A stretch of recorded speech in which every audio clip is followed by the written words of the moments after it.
Hello दोस्तों, नमस्कार। तो साइट स्मार्ट क्लासेस की ऑनलाइन या यूट्यूब क्लास पे आपका स्वागत है।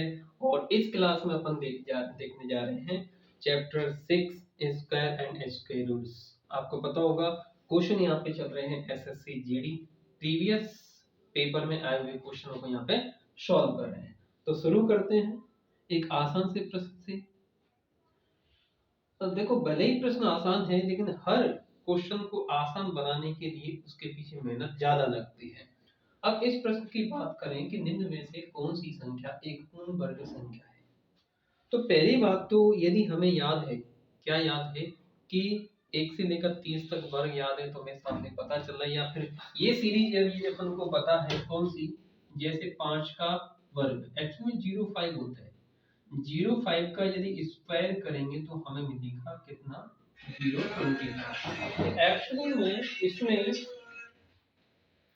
एक्चुअली में इसमें होता क्या है, होता ये है कि 5 का तो यहाँ पे वर्ग आ गया और यहाँ पर जो जीरो है, जीरो का गुणा 1 से करेंगे, जीरो से बड़ा 1 होता है और जीरो से 1 से करेंगे तो यहाँ पे जीरो ही आएगा। इस सीरीज को आगे बढ़ाते हैं, जैसे कि 15 का वर्ग। तो ऐसी स्थिति में 5 का तो 25 आना ही है, 25 आना ही है। अब 1 से आगे 2 होता है, 1 का गुणा 2 से करेंगे तो 2 आएगा। तो इस प्रकार ये सीरीज चलती है, जैसे कि अपन ने दिया कितना, यहाँ पे दिया 25, तो 2 से आगे 3, तो 3 दूनी 6।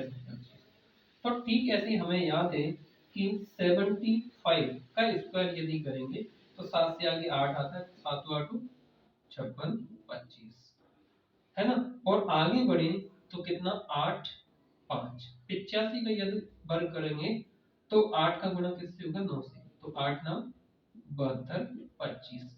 तो इस प्रकार जो 72 25 है वो किसका वर्ग है, 85 का वर्ग है।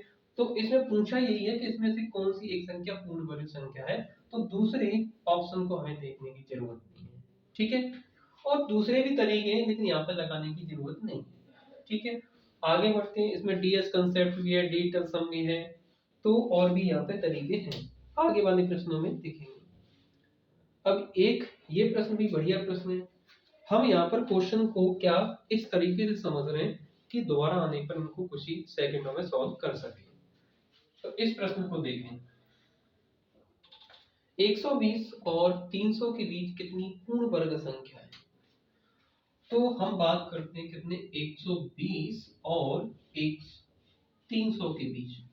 तो हम जानते हैं कि भाई 11 का वर्ग कितना होता है, 11 का जो वर्ग होता है वो कितना होता है, 131, जो इन दोनों के बीच में।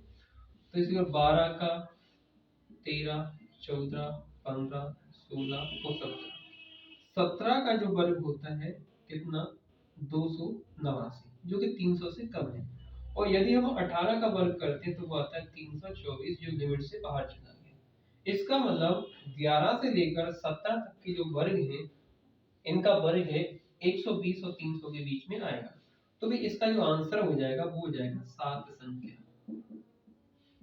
ठीक है ना। 7 संख्या कौन सी, 121 144 और 169 और 196 वगैरह वगैरह 17 तक। तो इसका आंसर कितना होगा, 7, यानी सी इसका राइट आंसर हो जाएगा। देखते हैं अगले प्रश्न।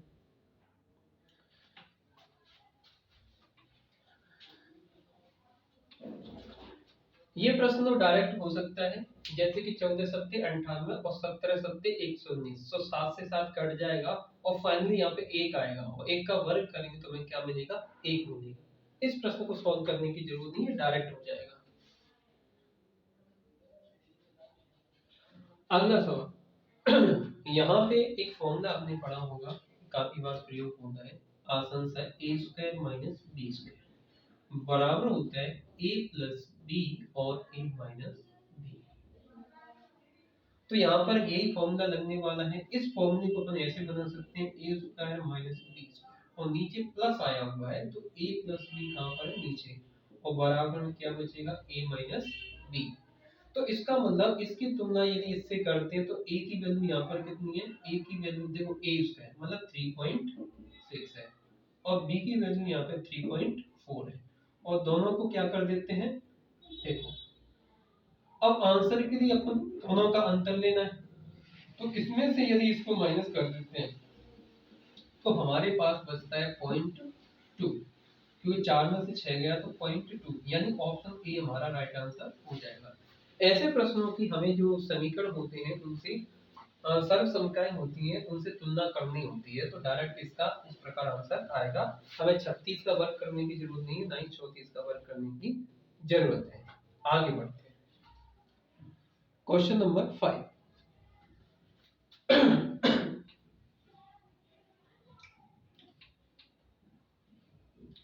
देखो ये भी प्रश्न इसी फॉर्मूले पर आधारित है, लेकिन इसमें दो जगह ये फॉर्मूला लग रहा है, ये हमें दिखाई नहीं दे रहा है। गौर से देखोगे तो a square minus B square, अब इस 16 को उधर ले जाएंगे तो 25 का वर्ग माइनस 16 का वर्ग, यहाँ पे भी a square minus B square formula लग जाएगा, और यहाँ पे अपन x पुट कर देंगे, तो हम डायरेक्ट यहाँ रख सकते हैं x इक्वल टू, पहले कितना हो जाएगा 25 का वर्ग माइनस ये 16 उधर माइनस हो जाएगा 16 का वर्ग, और इधर जो बचेगा वो बचेगा कितना 21 का वर्ग माइनस 13 का वर्ग।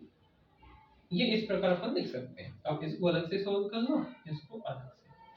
अब यहाँ पे यदि सॉल्व करें तो देखो 25 का वर्ग कितना होता है 6 से 25, चाहे इसे ऐसे कर सकते हैं a plus B a minus B, तो 25 और 16 कितने हो गए 3 4 41, और 25 में से 16 चले जाते हैं तो 9 x। अब ये चीज कहां पहुंच जाएगी इधर, तो a प्लस बी यानी 21 और 13 कितने हो गए 34, 21 प्लस 13 34, और 21 में से 13 चले जाते हैं तो कितने बचेंगे 8 बचेंगे, तो यहाँ से मल्टीप्लाई कर लेते हैं, तो 9 9 चौक 36, और यहाँ से 8 चौक 32, 3 बचा, 38 24 25 26 27, तो यहाँ से बचा कितना 7, और यहाँ कितना बचा 9, 16 से 7 गया 97, तो यहाँ पर इस x का जो मान आएगा वो कितना आएगा 97, ये हमारा आंसर हो जाएगा, नहीं ऑप्शन डी। तो ये आसान प्रश्न है, देखा जाए तो बन जाता है तो क्वेश्चन आसान है, और नहीं बनता है तो वो टफ है।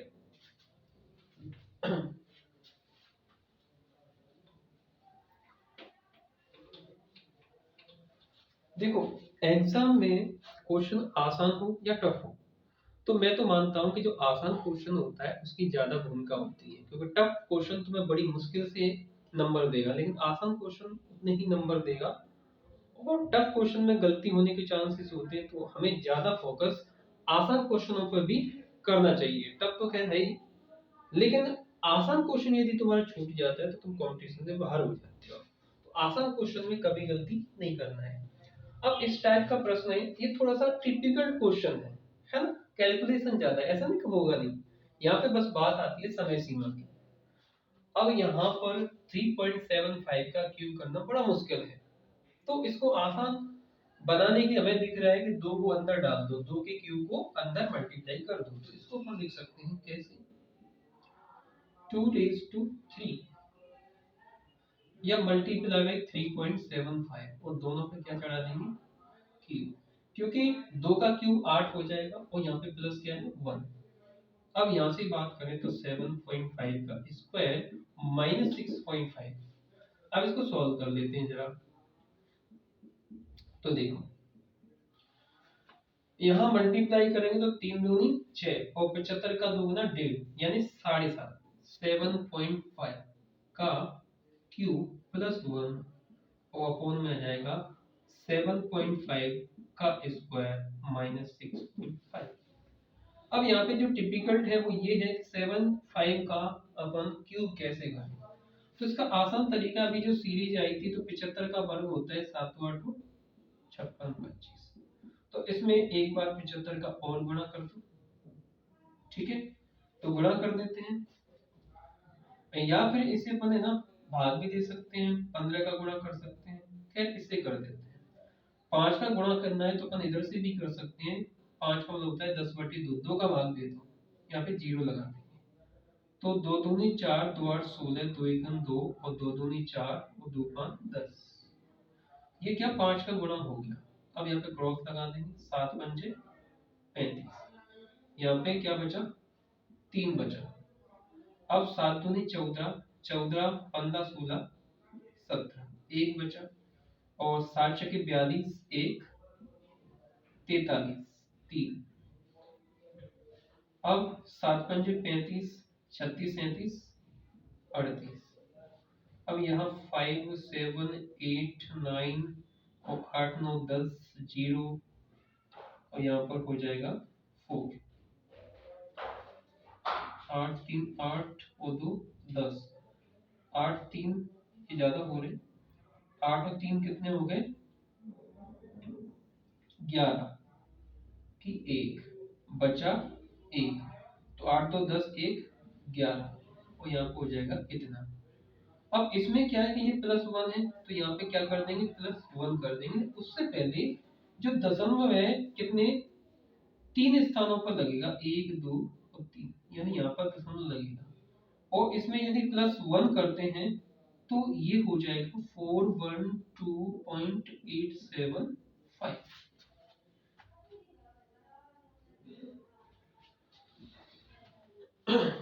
875। अब एक बार 7 का चेक कर लेते हैं। 7 पंजे 35, 5 आया 3 आया और 7 दूनी 14 और 17। तो 17 के 7 रख दिया 1 बचा। 7 छके 42 1 43 के 3 रख दिया 4 आया। 7 पंजे 35 और 4 कितने हो गए 39। तो यहाँ से कितना होगा 9 और 2 11 1 12। यहाँ पे कितना आ जाएगा 2 आ जाएगा। ठीक है अब सही है। और यदि इसमें प्लस करते हैं +1 करेंगे यहाँ पे ये ऐड होगा तो ये हो जाएगा कितना 2 2। ठीक है और यहाँ पर ये सही है 5 2 7 7 1 8। ठीक है 4.22875। अब यहाँ पर अपन आगे देखेंगे 42285। अब ये आ जाएगा 56 25 और दशमलव यहाँ पे लग जाएगा। अब इसमें से 6.5 क्या होना है माइनस होना है। तो यहाँ से जो बचेगा वो बचेगा 5 7 और 9 और यहाँ पे 1 आके 4 दशमलव यहाँ पे 42285 इस प्रकार। अब इसको अपन पॉइंटर में तो निकालेंगे नहीं, इसको अपन बाय डिफॉल्ट 423 ले लेते हैं और इसी बाय डिफॉल्ट 50 ले लेते हैं। ठीक है तो अब इसमें भाग देंगे तो 5 अट्ठे 40 और 5 चौके 20 और 5 छके 30 और दशमलव कहाँ लग जाएगा यहाँ पर।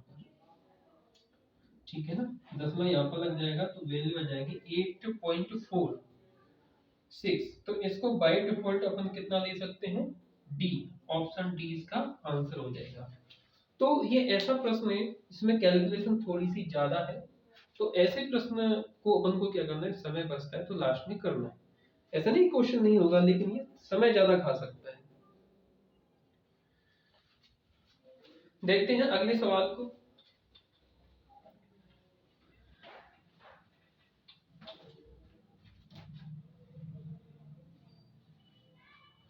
यहाँ पे दिया है ये सवाल। अब इसमें क्या है कि सर्वसम का लगे जैसे a cube plus a plus B का क्यू। तो ये होता है a cube plus b cube plus 3ab और a प्लस बी ये होता है। लेकिन यहाँ पर ए क्यू है बी क्यू है 3ab है लेकिन a प्लस बी ब्रैकेट में नहीं है। अब वो क्यों नहीं है क्योंकि यहाँ पर a की वैल्यू कितनी है 0.98 और प्लस जो b की वैल्यू है पॉइंट कितनी है देखो a की वैल्यू है 0.98 और b की वैल्यू है 0.02 और इन दोनों को ऐड करते हैं तो आ रहा है 1। यानी कि इसकी जगह क्या है 1 है मल्टीप्लाई में 1 रख सकते हैं जिसका कोई मतलब नहीं है इसलिए यहाँ से फॉर्मूला ब्रेक हो गया।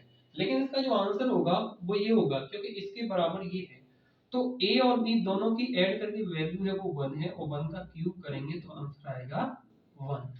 तो ये हमारा क्या हो जाएगा आंसर, यानी कि ऑप्शन सी। देखते हैं अगला प्रश्न।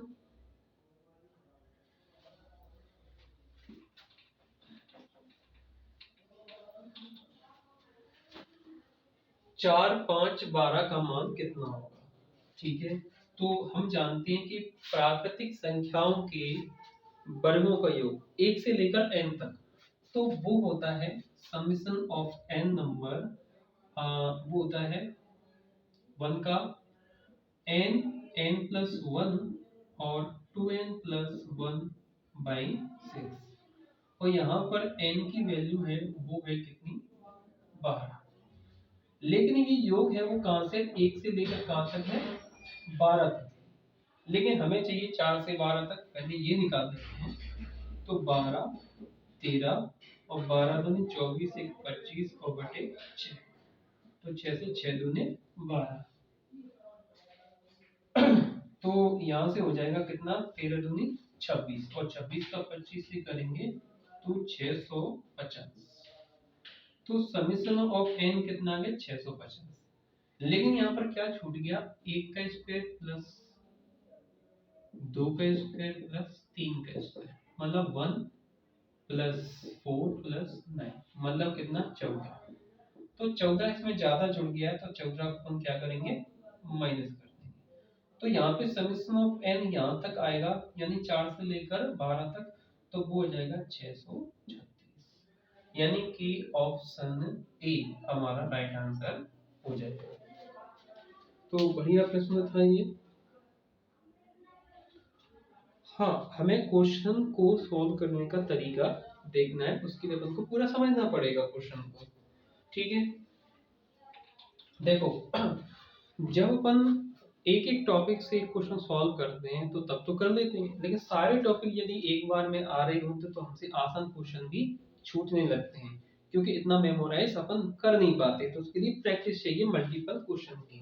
अभी तो अपन टॉपिक वाइज कर रहे हैं, लेकिन पूरा सेट अपन को लगाना चाहिए यदि सिलेक्शन अपन को लेना है तो। यहाँ पे सवाल दिया है ये, तो यहाँ पे दिया है क्यूब 1 से लेकर 9 तक की प्राकृत संख्याओं के क्यूब कितना दिया, 20, 25। लेकिन हमें इसका आंसर चाहिए, लेकिन हम जानते हैं कि यदि 0.11 में अपन 1 का मल्टीप्लाई करते हैं तो हमें क्या मिलेगा, 0.11 में 2 का मल्टीप्लाई करेंगे तो 0.22, और 0.11 में 3 का मल्टीप्लाई करेंगे तो 0.33। मतलब इसमें से क्या कॉमन आ सकता है, 0.11। तो हमने इस पूरी सीरीज में क्या कॉमन ले लिया, 0.11 का क्यूब कॉमन ले लिया। तो हमारे पास बचेगा 1 का क्यूब, 2 का क्यूब, 3 का क्यूब और डॉट डॉट प्लस 9 का क्यूब। जब इसकी वैल्यू हमारे पास दी हुई है ना, और इसकी वैल्यू की बात करें 11 का क्यूब, तो ये होता है 1331 बटे 10 की घात 6, और इसका जो आएगा 1 से लेकर 9 तक वो दिया है कितना, 20, 25। अब यहाँ पर 20, 25 में अपन मल्टीप्लाई कर देते हैं ऐसे, तो 20, 25, 1331, तो यहाँ पे 20, 25 3 से मल्टीप्लाई किया तो 25 थी 75 और 20 थी 60, तो यहाँ पे 5, 7, 0, 6, फिर दोबारा से क्या रख देंगे, 20, 25, यहाँ पे क्रॉस। तो यहाँ से आ रहा 5, 7, 7, 5, 12, और यहाँ आ जाएगा, यहाँ पे 2 है, 5, 7, 7, 14, 1, 15, और यहाँ 3 हो जाएगा तो 9, और यहाँ पर कितना, 2, 6, ये आया। लेकिन इस पर 10 की घात 6 क्या भाग नहीं है, तो 3 और 3 यानी दशमलव कहाँ लग जाएगा, यहाँ, इसलिए इसकी वैल्यू आ जाएगा 2.695। यहाँ 3 अंक तक ले लेंगे, 2.695, यानी कि ऑप्शन बी हमारा राइट आंसर हो जाएगा। तो बढ़ते हैं अगले प्रश्न की ओर।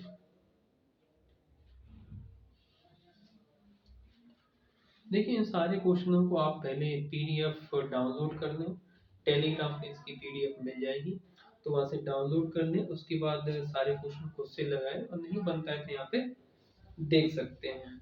और एक और बात, यदि ये टॉपिक का बेसिक आपने नहीं पढ़ा है तो इस टॉपिक के बेसिक की वीडियो की जो लिंक है इसी वीडियो की डिस्क्रिप्शन में मिल जाएगी, तो वहाँ से आप पूरी थ्योरी देख सकते हैं। वहाँ पे बहुत ही अच्छे से बेस बनाया गया है, तो उस वीडियो को जरूर देखें, लिंक यहाँ पे कुछ समय बाद मिल जाएगी। इसमें से कौन सी संख्या पूर्ण वर्ग नहीं है? तो अभी प्रश्न पूछा गया था कि कौन सी संख्या पूर्ण वर्ग है, तो इसमें से एक हमने छांट ली थी, लेकिन यहाँ पर अपन को 3 को क्या करना पड़ेगा, कैंसिल करना पड़ेगा, और बचेगी वो पूर्ण वर्ग संख्या होगी। तो यहाँ पे जैसा कि हम जानते हैं कि 34 किसी भी पूर्ण वर्ग संख्या के अंत में नहीं आता। जैसे कि जहां तक हमें याद है कि 11 का वर्ग कितना 121 होता है, 12 का 144, तो लास्ट में 44 21 इस प्रकार। तो यहाँ पर 41 भी आता है, 21 भी आता है, 04 भी आता है, लेकिन 34 किसी भी पूर्ण वर्ग संख्या के अंत में नहीं आता है। तो इसलिए अपन कह सकते हैं कि यहाँ पर डी आंसर है, वो बिल्कुल सही आंसर है। डी एक पूर्ण वर्ग संख्या नहीं है।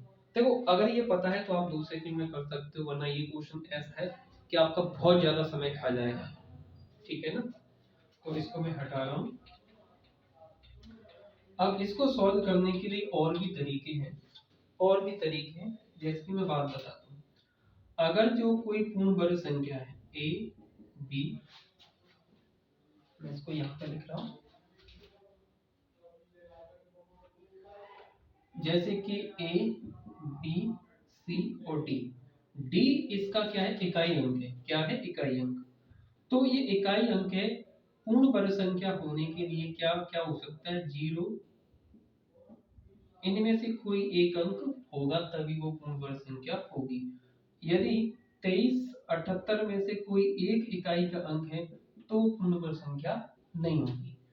तो यहाँ से यदि देखा जाए तो ये पूरा फेल हो रहा है, ये तरीका नहीं लग रहा है, जब इनमें से सारे अंक सभी ऑप्शन में आ रहे हैं। और फिर तीसरा तरीका है कि इसके जो डीएस है, डिजिट सम है, क्या है, डिजिट सम है, तो वो होना चाहिए कितना, 14 79। या तो अंकों का योग 1 4 7 और 9 में से कोई एक होना चाहिए। तो इसमें यदि ऑप्शन ए को यदि देखते हैं तो देखो यहाँ पे कितना हो रहा है, 3 3 2 5 9 हो रहा है। क्या हो रहा है, 9। तो ये आंसर हो सकता है, यानी ये पूर्ण वर्ग संख्या है। और बी की यदि बात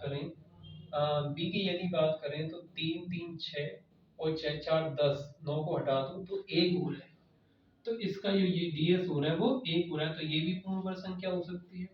सी की बात करें तो इसमें से 7 और 2 हटा दो, और 7 1 8 9, यानी कितना हो रहा है, 5। अंकों का योग कितना हो रहा है, 5। तो ये आंसर नहीं हो सकता। फिर अगला जो है डी ऑप्शन, तो इसमें यदि डीएस अपन देखें, देखो इसमें ये एक बार और देख लेते हैं, 7 और 2 9, और 7 1 8, 1 से ले लिया तो 5 बचा, इसका डीएस 5 हो रहा है। तो डीएस क्या होना चाहिए, ये होना चाहिए। तो इसमें से ये पूर्ण वर्ग है, ये पूर्ण वर्ग है ना, लेकिन इसका थोड़ा सा कंफर्म नहीं हो रहा है। अब बी ऑप्शन की बात करें तो यहाँ से 3 4 3 7 1 8 1 9, तो क्या हो रहा है, 3 हो रहा है। तो यहाँ पे डिजिटल सम कितना हो रहा है, 3 हो रहा है। तो 3 भी यहाँ पे नहीं है, यानी इन दोनों ऑप्शन में से कोई एक ऐसा ऑप्शन है जो कि पूर्ण वर्ग नहीं है। तो इतने से इतना हो सकता है। लेकिन यदि हमें को पता है कि 34 किसी के भी पूर्ण वर्ग संख्या के लास्ट में नहीं आता, तो हम कह सकते हैं कि ऑप्शन क्या, डी हमारा राइट आंसर है। ठीक है, आगे बढ़ते हैं।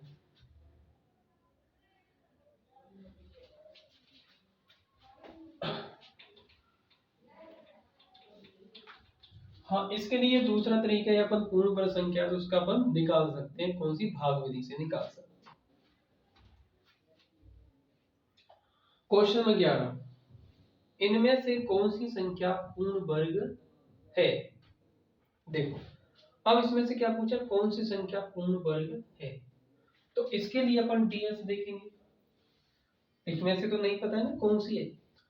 तो इसमें फिर एक तरीका ये आता है कि देखो किसी भी पूर्ण वर्ग संख्या के अंत में 51, 71 और 31 ये किसी भी पूर्ण वर्ग संख्या के अंत में नहीं आता है, तो इसमें से तीनों ऑप्शन हो जाते हैं कैंसिल। हमारे पास बचता है कौन सा 19881, क्या 19881 ये हमारी पूर्ण वर्ग संख्या है।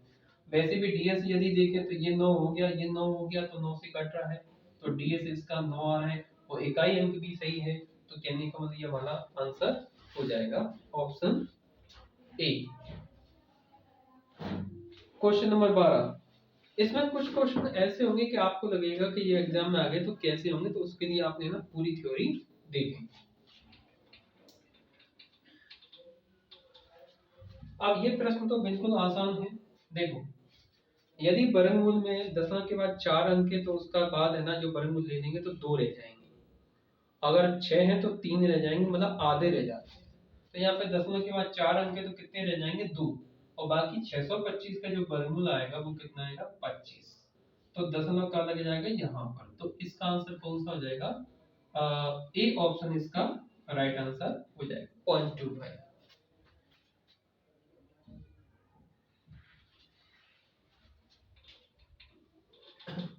देखो पिछले वाले सवाल को बिल्कुल आसान क्वेश्चन है, मैं बता देता हूँ। 625 इसके नीचे रख देंगे कितना 4, इसका वर्गमूल, तो इसका हो गया 25 और इसका आ गया कितना 100, तो हम कह सकते हैं 0.25, इस प्रकार उसका आंसर होगा।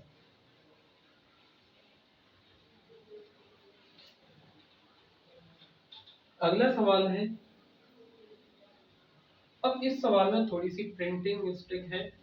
ये जो यहाँ पे 7 लिख रहा है वहां पे एक्चुअली में क्या x है जिसकी वैल्यू अपन को पता करना है, तो जो प्रश्न चिन्ह है ये प्रश्नवाचक चिन्ह है, तो इसकी जगह क्या आएगा। तो यहाँ से अपन देख पा रहे हैं 125 को अपन लिख सकते हैं क्या, 125 को लिख सकते हैं 5 पे पावर 3 की पावर 3 मल्टीप्लाई 5 पे पावर 2 और की पावर 3।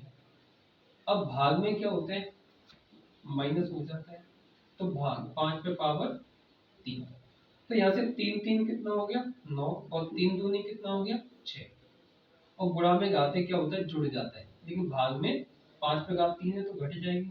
तो कुल मिलाकर इस पूरे पे 5 पे जो पावर आ रही है तो कितना 9 3 12, कितनी आ रही 12, और बराबर में क्या लिखा हुआ है, बराबर में लिखा हुआ है √5 की पावर, यहाँ पे क्या प्रश्नवाचक चिन्ह है और प्लस 15। अब यहाँ पे √5 है, यहाँ पे 5 है, तो इसको बेस को समान करना पड़ेगा। तो इसके तरीका ये कि इस पे क्या करो रूट चढ़ा दो 5 पर, और यहाँ पे लिख दो का वर्ग, तो ये 5 के बराबर हो गया, लेकिन इस पे पावर वो कितनी है 12 है, तो इसमें क्या होगा 12 का गुणा अंदर हो जाएगा, और 12 का गुणा अंदर हो जाएगा तो ये हो जाएगा √5 पर पावर कितनी 12 दूनी 24 हो जाएगी, और इधर बचा √5 पर कितना प्रश्नवाचक चिन्ह प्लस 15। अब ये बेस समान है तो हम इसको इसके बराबर कर सकते हैं, तो ये हो जाएगा प्रश्नवाचक चिन्ह प्लस 15, इसकी जगह पर x रख सकते हैं, x रख दो बराबर 24, तो यहाँ से x की वैल्यू आ गई 24 माइनस 15 मतलब कितना 9, ये इसका आंसर हो जाएगा ऑप्शन ए। आगे बढ़ते हैं, क्वेश्चन नंबर 14,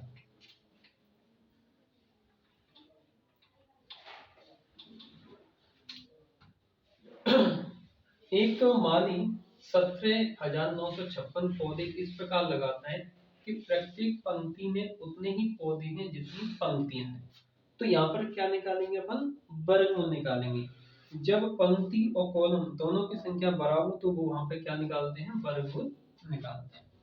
तो यहाँ पे अपन देख सकते हैं 71795 का वर्ग, तो हम जानते हैं कि इसका जो वर्गमूल आएगा वो परफेक्ट आएगा, तो परफेक्ट वर्गमूल निकालने का डायरेक्ट तरीका है कि भाई ये 6 आएगा तो उसके आंसर में क्या एक तो 4 होगा और एक 6, 2 यहाँ से छोड़ देते हैं, तो ये कौन सी संख्या से वर्ग से बड़ा है तो 13 का 169 होता है और 14 का 196, तो 13 से कैसा है बड़ा है, तो 13 और 14 का मल्टीप्लाई करेंगे तो 14 42, 4 बचा और 14 4 18 182।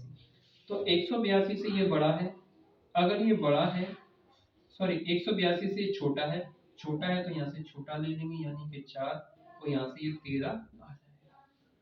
तो 134 का क्या था, ये वर्ग था। इसका आंसर कितना हो जाएगा 134। यानी 134 इसमें क्या होंगी, पंक्ति होंगी, और 134 इसमें कॉलम।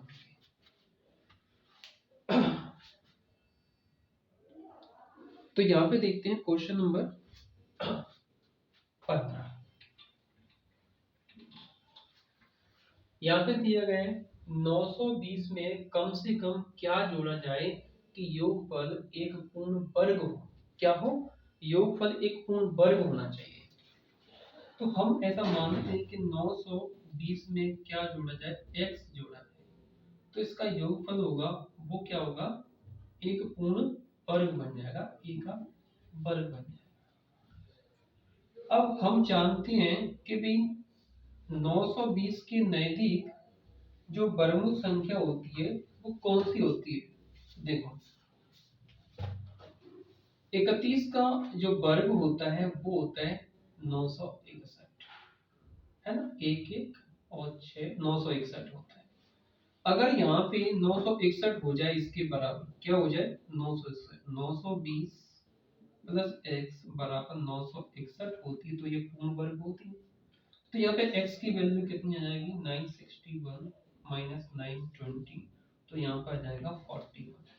कहने का मतलब इसमें क्या जोड़ दिया जाए, 41 जोड़ दिया जाए तो ये संख्या पूर्ण वर्ग हो जाएगी। ऑप्शन ए हमारा राइट आंसर हो जाएगा। तो बढ़ते हैं क्वेश्चन नंबर 16 की तरफ।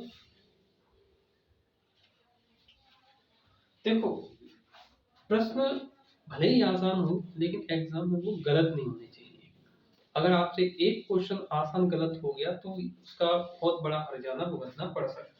एक आसान क्वेश्चन गलत होने से आप हजारों संख्या में पीछे हो जाते हो, लेकिन एक टफ क्वेश्चन न होने से इतना ज्यादा फर्क नहीं पड़ता।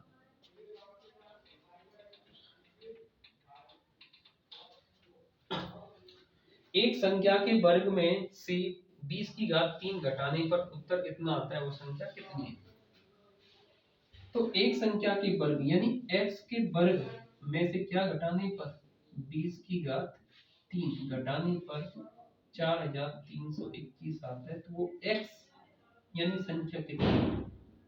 तो x का वर्ग बराबर, अब ये इधर आके प्लस का हो जाएगा, यानी कि ये हो जाएगा कितना 8000 प्लस 4321, तो 4000 8000 कितनी हुई 12321।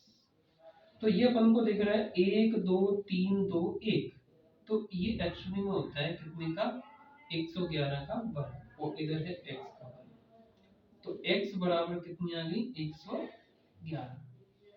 तो 111 के वर्ग में से यदि अपन 20 का क्यूब घटा देंगे तो संख्या इतनी मिलेगी, तो हमारा आंसर क्या होगा ऑप्शन बी। तो बढ़ते हैं अगले प्रश्न की ओर, क्वेश्चन नंबर 17।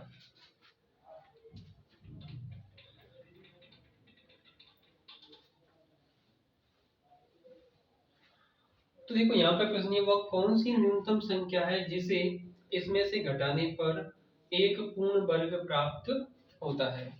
क्या एक पूर्ण वर्ग प्राप्त होता है। तो हम जानते हैं कि 324 18 का क्या होता है वर्ग होता है, लेकिन यहाँ पर 326 है यानी कि इसमें दो ज्यादा है, तो हमें इसे क्या घटाना पड़ेगा 0.0000326, यानी इसकी जगह क्या होना चाहिए था 4 होना चाहिए था। तो इसके लिए क्या घटा देंगे 0.00002, यानी ये घटाने पर ये संख्या बन जाएगी कितनी 0.00324। तो 3 और 3 6, अगर इसका वर्गमूल निकालेंगे तो इसका वर्गमूल आएगा कितना 0.18। तो ये क्या पूर्ण वर्गमूल संख्या, पूर्ण वर्ग प्राप्त होगा, तो संख्या कितना होगा 0.018। लेकिन घटाना क्या है, क्या घटाने पर, तो आंसर होगा 0.000, ये कितनी बार है 325, यानी कि ऑप्शन बी हमारा क्या राइट आंसर हो जाएगा। बढ़ते हैं अगले प्रश्न की ओर। Question number 18।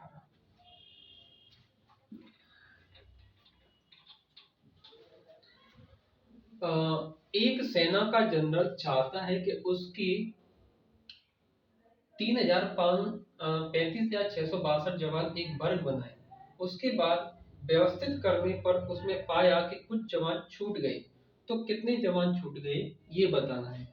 तो यहाँ पर इसमें थोड़ा सा मिस प्रिंट है, जो संख्या है वो कितनी है 36562, ये सही है। उसमें थोड़ा सा मिस प्रिंट है, तो हम इसका क्या करेंगे वर्गमूल निकालेंगे।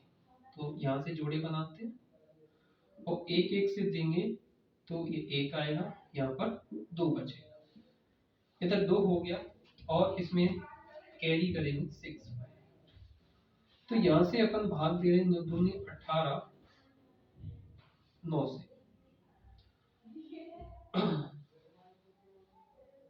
ठीक है, तो 9 से देंगे 9 9 में 81, 8 बचा, 9 दूनी 18, 18 ये हो जाएगा 26।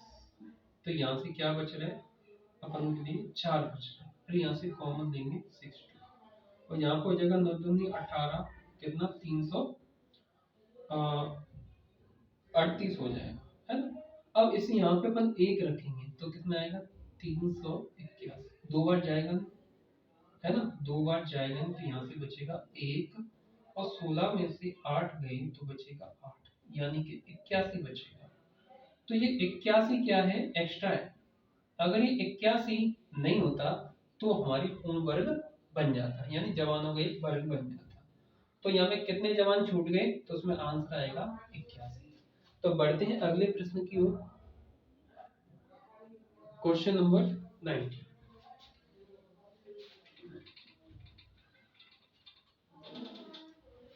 दो धनात्मक संख्याओं का अंतर 3 है, यदि उनके वर्गों का योगफल इतना हो तो उन संख्याओं का योग बताओ। तो यहाँ पर अंतर कितना दिया 3, यानी a माइनस बी।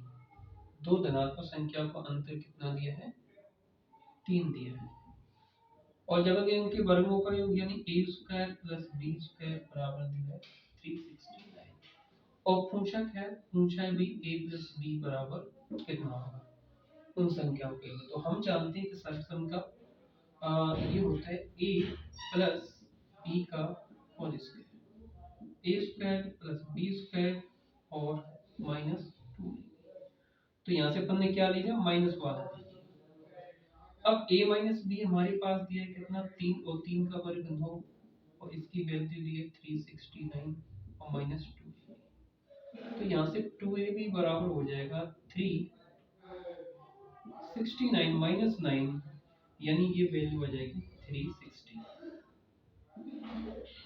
यानी 2ab की वैल्यू हमें कितना मिल गया 360। अब यहाँ पर हमें चाहिए a प्लस बी की वैल्यू, तो फिर यहाँ से फिर दोबारा से हम फॉर्मूला लगाएंगे a प्लस बी का होल स्क्वायर बराबर a square plus B square और प्लस 2ab, ये लगा देंगे।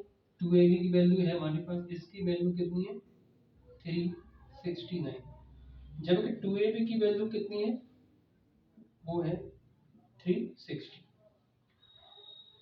अब ये वैल्यू आ गया कितना 729। अब यहाँ पर वर्ग चढ़ाए तो हमने इधर भी वर्गमूल चढ़ा दिया तो इधर भी चढ़ा देंगे, तो इससे कट जाएगा, यहाँ पे क्या आ गया a प्लस बी और इसका वर्गमूल लेंगे तो आएगा 27, यानी कि a प्लस बी की वैल्यू कितना प्राप्त होगा 27। तो 27 हमारा राइट आंसर हो जाएगा। इस प्रश्न को ऐसे ही सॉल्व करना है अगर इसमें ये चीजें पूछी जाती हैं। तो यहाँ पे देख लेते हैं क्वेश्चन नंबर 20।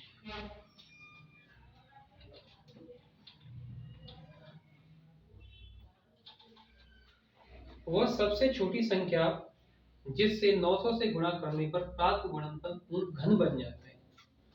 तो ऐसी संख्या जिसे अपन 900 से गुणा करेंगे वो x है, तो क्या बन जाना चाहिए पूर्ण घन। तो हम देखेंगे घन में क्या जोड़े बना देते हैं 3 3 के, तो ये हो रहा है 30 गुणा 30, तो हमें x की जगह क्या चाहिए, 30 चाहिए। तो ये पूर्ण घन बन जाएगी कितने का, ये बन जाएगी 30 का क्यूब।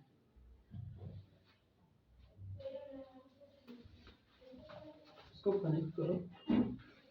अब यहाँ पे देखो तो पूछा क्या है, इस सवाल में पूछा है कि वो संख्या है उसके अंकों का योग कितना है। तो संख्या वो क्या है, 30 है, और इसके अंकों का योग होगा कितना, 3। तो अंकों का योग कितना होगा, 3। तो इसका कौन सा ऑप्शन सही हो जाएगा, तो इसका ऑप्शन बी हमारा राइट आंसर हो जाएगा। तो ये थे बहुत बढ़िया प्रश्न थे जो एसएससी जीडी में आए हुए थे। मैं मानता हूँ कि सारे प्रश्न तुम्हें ये बनने चाहिए। क्वेश्चन इस टॉपिक से आएंगे तो इसी आधार पर आएंगे, ज्यादा डीपली जाने की जरूरत नहीं है, क्वेश्चनों की कोई लिमिट नहीं है। सबसे पहले इनको लगा लें, उसके बाद और भी एक्सरसाइज लगा सकते हैं। तो देखते हैं, मिलते हैं अगले वीडियो में। और यदि तुम वर्तमान में अभी जो वैकेंसी आई है पटवारी की और फॉरेस्ट की, और पटवारी और फॉरेस्ट का भी मैथ आप करना चाहते हैं तो इसी वीडियो की डिस्क्रिप्शन में लिंक मिल जाएगी, और वहां से टेलीग्राम चैनल ज्वाइन कर लें तो वहां पे आपको मटेरियल पीडीएफ फॉर्म में मिलता रहेगा। थैंक यू, धन्यवाद, मिलते हैं अगले वीडियो में।